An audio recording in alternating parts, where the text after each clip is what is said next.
Welcome to Roops honey kitchen. நான் உங்கள் ரூபினி. இன்றைக்கி நம்ம சேனலில் ஆலு மட்டர் எப்படி பண்ணுறதுன்னு பார்க்க போகிறோம். அதாவது உருளைக்கிழங்கு பட்டாணி மசாலா. இது எப்படி செய்கிறதுன்னு பார்க்கலாம் வாங்க.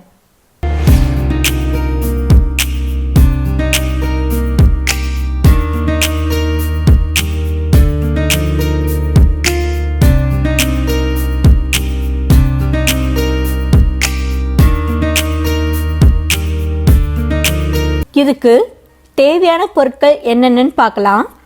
உருளைக்கிழங்கு 3 தோல் நீக்கி இந்த மாதிரி கட் பண்ணி வச்சுருக்கேன் க்யூபாக. 100 கிராம் பட்டாணி எடுத்திருக்கேன். இது வந்து ஃப்ரெஷ் பட்டாணி, காஞ்ச பட்டாணி இதுக்கு நல்லா இருக்காது.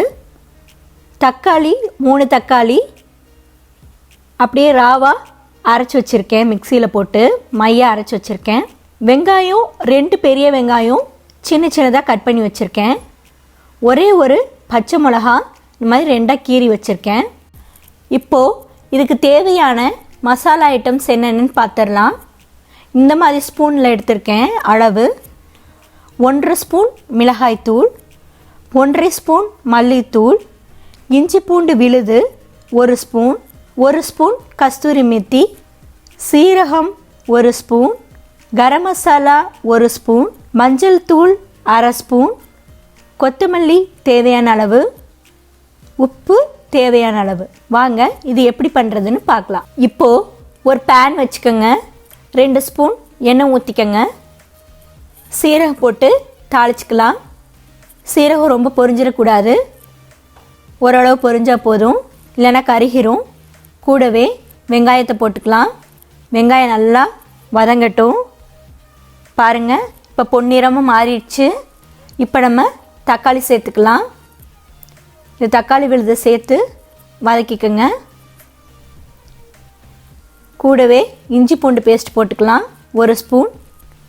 இப்போது தக்காளியில் உள்ள தண்ணி நல்லா வத்துற அளவுக்கு நம்ம வதக்கிக்கலாம்.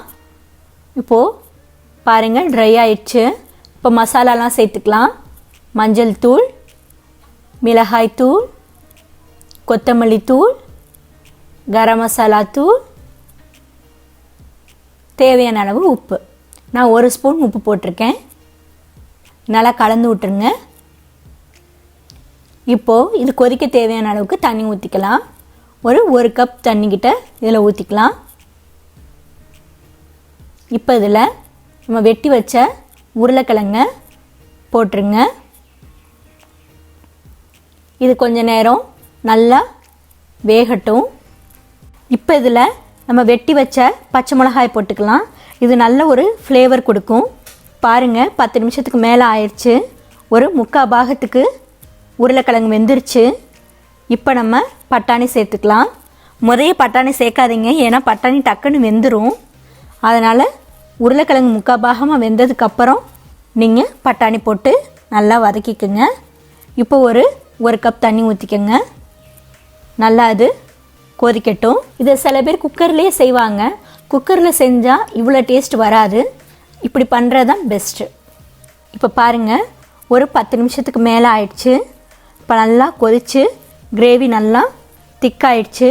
இப்போ நம்ம 1 ஸ்பூன் கஸ்தூரி மெத்தியை லேசாக க்ரஷ் பண்ணி இதில் சேர்த்துக்கலாம்.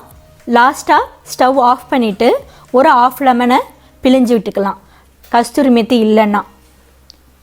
பாருங்கள், இப்போ கஸ்தூரி மேத்தி போட்டு நல்லா கலந்து விட்டுட்டேன். இப்போ லாஸ்ட்டாக கொத்தமல்லி தலையை போட்டு இறக்குனா ஆலு மட்டர் ரெடி. இது பூரி, சப்பாத்தி, தோசை, புலாவ் எல்லாத்துக்குமே நல்ல சைடிஷாக இருக்கும்.